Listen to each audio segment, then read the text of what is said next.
day 2 of my backyard amateur archaeology dig, and this is the moment where I found an 1847 silver containing coin.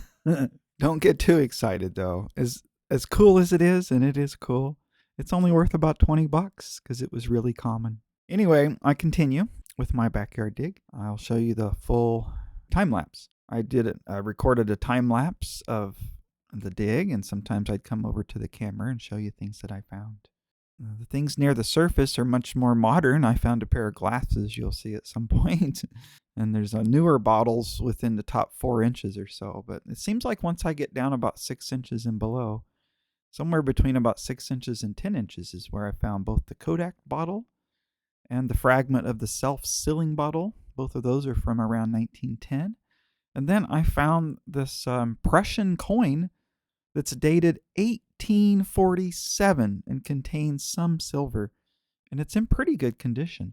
What a lucky find. But anyway, I want to talk about AI just a little bit. And it's actually AI's been super helpful in this amateur backyard archaeology thing that I'm into. And usually I just use it to identify. Like I could type in part of the letters that I could see on the coin, or part of the letters that I could see in the self-sealing bottle fragment. And AI was able to do a great job of finding the thing that I was trying to figure out. So I typed in a few letters from the coin, and because after I found that, I was all excited. And it, of course, told me about it. But then it asked an interesting follow-up question. Would I like to know what 2.5 Silbergagens, I may have butchered that pronunciation, could buy back in 1847? And initially, when I was like obsessed with finding out about the coin, I was like, nah, don't worry about that. But later, that thought was still in my head, and I came back to it. And I was like, yes, I do want to know what it would buy. And that's actually pretty interesting stuff. Let me tell you some of the answers it gave. So AI told me that in 1847 Prussia, that this coin represented pocket change for the working class, which there's a pattern here with these 3 items I've found in a very small area. The Kodak bottle from around 1910, apparently amateur photography and developing at home was a popular hobby at that time, even by like working class people. And then the self-sealing jars that predated Ball that were also from around 1910, that would also be something that working class people would use.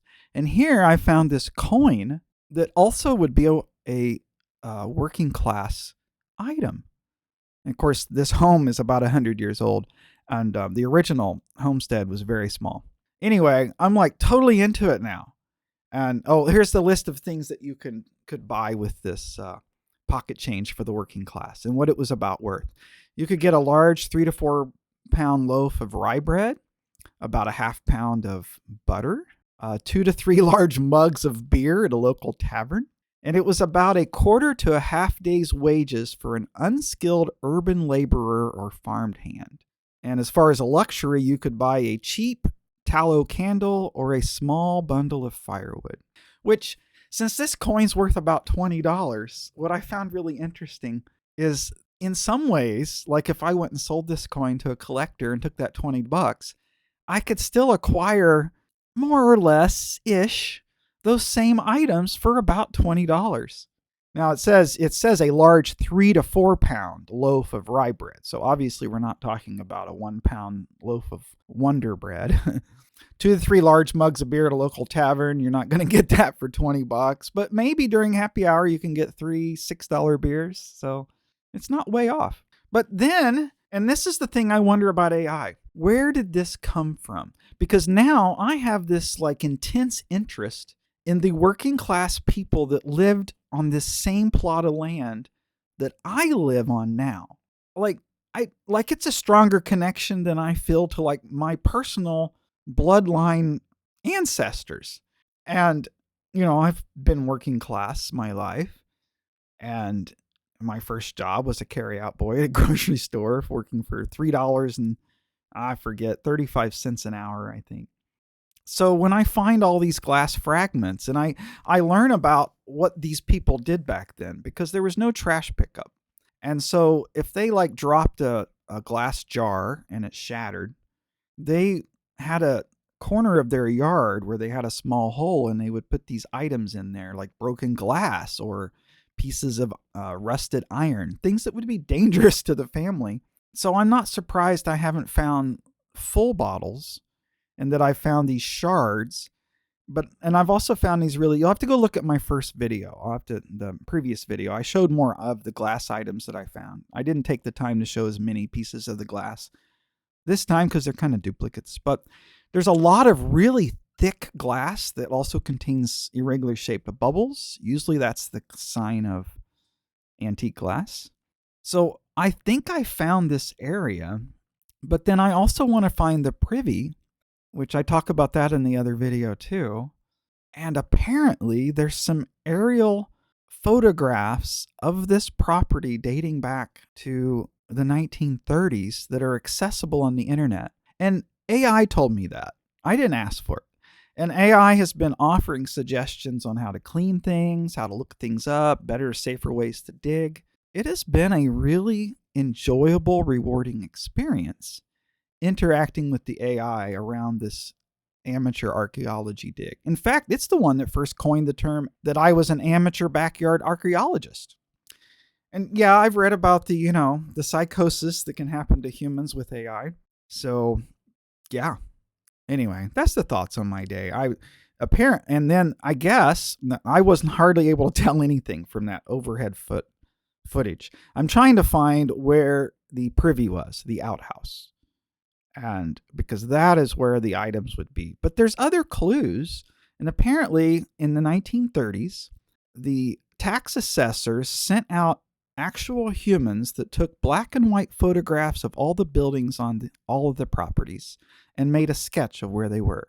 And I have now reached out to the history people, the volunteer history people here in Renton, to see if I can obtain these cards, because AI wasn't able to help me with that. Oh, and then I even told AI, I was like, hey, yeah, I think the next thing I'm going to do is go down and talk to the people at the Renton History Museum.